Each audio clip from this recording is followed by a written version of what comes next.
You're told that you have hypertension. Well, what does that mean, and why could this be a problem for you? Well, hypertension is another term we use to describe high blood pressure. So the pressure inside your blood vessels is too high, or the blood that's moving around inside them is under a higher pressure than normal. To sort of illustrate that, let's think about your circulatory system instead as like this plumbing system. So you've got a pump that moves water around, the pump being your heart and the water being blood, and the pump's pumping blood out to both your lungs and your body, and then receiving that blood back in. And so the pumping out part are like your arteries going away from your heart, and then the pumping in part are like your veins. And both of these pipes, the in and the out, or your veins and your arteries, have a certain amount of pressure.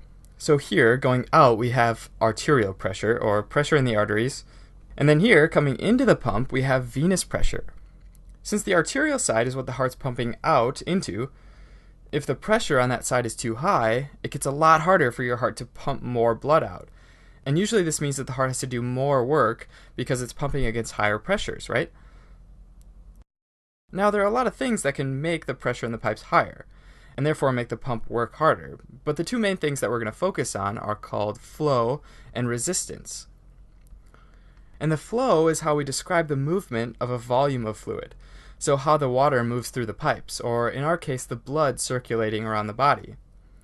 When there's more fluid or flow trying to circulate in the same space, the pressure is going to be higher, right? Think of if you turned up the faucet to this system. All of a sudden, we're trying to get more water out through the same size pipes. So now those pipes are going to be under a higher pressure. But how do we turn up the faucet? How do we get this increased flow or increased blood volume circulating around the body? Well, it's usually because your kidneys are making you hold on to more fluid, since one of your kidneys' main jobs is to regulate the fluid in your body. It could also be because there's more salt in your blood vessels. Fluid tends to move to areas with more salt, so more salt in the blood vessels means more fluid in the blood vessels. And this is also why a diet high in salt can contribute to high blood pressure. Okay, so that was flow. Resistance, on the other hand, is like how hard it is for fluid to move through the blood vessels. The higher the resistance, just like the flow, the higher the blood pressure. Now this could simply mean just like a change in the size of the pipes. And by size, I mean diameter. So as the diameter gets smaller, you have a higher resistance in the pipes, and so your blood pressure goes up. So think of like a hose that's just open. The water sort of just falls out, right? There's not a lot of pressure pushing it out, is there? Well, what if you put a small nozzle on it? All of a sudden, you've got this serious super soaker on your hands, right? That's because the smaller diameter nozzle is putting a lot more pressure on the water. It's the same with a blood vessel that gets smaller. The blood's going to be under a higher pressure. Whenever your blood vessels squeeze, we call that vasoconstriction. And vaso just refers to your blood vessels, so constricting your blood vessels.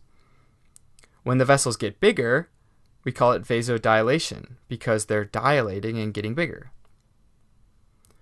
Now, higher resistance could also be caused by your arteries becoming too stiff, which can happen as a result of aging or a buildup of fatty deposits. This buildup is referred to as atherosclerosis. So you've got blood moving through here, and then these buildups start to happen. Or sometimes we just call it plaque. And that plaque accumulates, and in addition to making that opening that the blood can move through in the vessels smaller in diameter, it also makes the blood vessels as a whole less flexible and more stiff. Healthy arteries have a certain amount of elasticity to them, meaning they're a little bit elastic. So maybe when more blood moves through them, they stretch just a little bit to allow that additional blood flow. If they lose that elasticity and become stiff, then they won't stretch as much, and so the resistance goes up